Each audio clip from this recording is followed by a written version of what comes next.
જય સોમનાથ. આજનો વિષય છે સિંધ, પાકિસ્તાન અને તેનાથી આગળ. લેખક છે શ્રી પ્રવીણ ક લહેરી.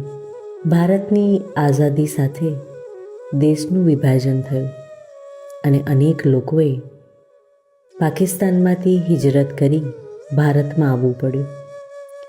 આ વિસ્થાપિત લોકોમાં સિંધ પ્રાંતના હિન્દુઓની સંખ્યા સૌથી મોટી હતી.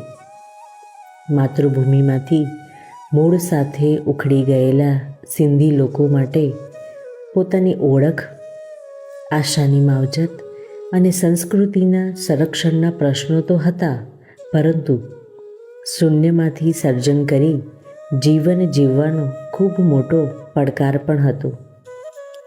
આવી કઠિન પરિસ્થિતિ વચ્ચે સિંધથી આવેલા પરિવારોએ જે સંઘર્ષ કર્યો, અવિરત મહેનત કરી અને અદ્ભુત ધીરજ અને સહનશક્તિ સાથે પરિવારોનું પુનઃવસન કર્યું, તેનો ઇતિહાસ આપણા દેશના માટે હંમેશા ગૌરવપૂર્ણ અને પ્રેરણાદાયી રહેશે.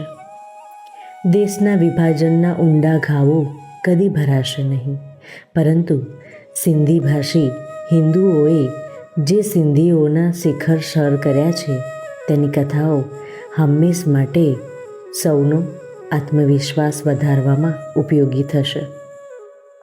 તારીખ 30 જુલાઈ 1969માં ગુજરાતમાં સિંધી ભાષી કુટુંબમાં જન્મેલા ડૉક્ટર રીટા કોઠારીએ ભારતના ખ્યાતનામ લેખિકા, ભાષાંતરકાર અને શૈક્ષણિક પ્રતિભા ધરાવતા અનોખા વ્યક્તિ છે. 1989માં અમદાવાદની સેન્ટ ઝેવિયર્સ કોલેજમાંથી સ્નાતકની પદવી હાંસલ કર્યા બાદ તેઓએ અંગ્રેજી સાહિત્યમાં MA કર્યું. પુણેની યુનિવર્સિટીમાંથી 1995માં MA પૂર્ણ કરી તેમણે ફરી ગુજરાત યુનિવર્સિટીમાંથી વર્ષ 2000માં PhDની ડિગ્રી હાંસલ કરી. વર્ષ 1992થી 2007 એમ 15 વર્ષ તેમણે અમદાવાદની સેન્ટ ઝેવિયર્સ કોલેજમાં અંગ્રેજીમાં ભારતીય સાહિત્ય અને અંગ્રેજી સાહિત્યના વિષયો ભણાવ્યા.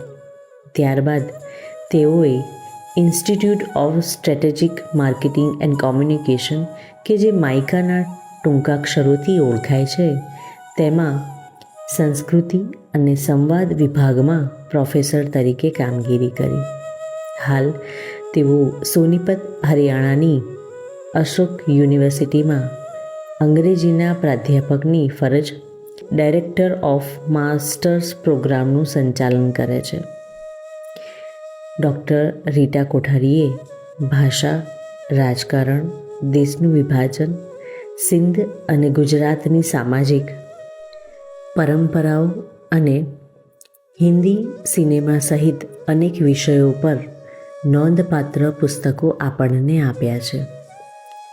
જેમાં આ પુસ્તકોનો ઉલ્લેખ કરવો અનિવાર્ય છે. 2003માં translating India, the cultural politics of English, 2007માં the burden of refuge, the Sindhi Hindus of Gujarat, 2009માં unbordered memories, partition stories from Sindh, 2016માં મેમરીઝ એન્ડ મુવમેન્ટ્સ, 2022માં the greatest Gujarati stories ever told. આ ઉપરાંત તેઓએ અનેક પુસ્તકોનું ભાષાંતર, સંપાદન અને સહસંપાદન કરેલું છે. ગુજરાત રાજ્ય માટે ડૉક્ટર રીટા કોઠારીની સિદ્ધિઓ ઓછી જાણીતી છે, પરંતુ ગુજરાત અને તેના સિંધી ભાષી નાગરિકો ગૌરવ લઈ શકે તેવા આ સન્નારી પાસેથી ગુજરાતી અને દેશે ઘણી સર્જનાત્મક બાબતોમાં નવું પ્રાપ્ત કરવાની અપેક્ષા છે. જય સોમનાથ.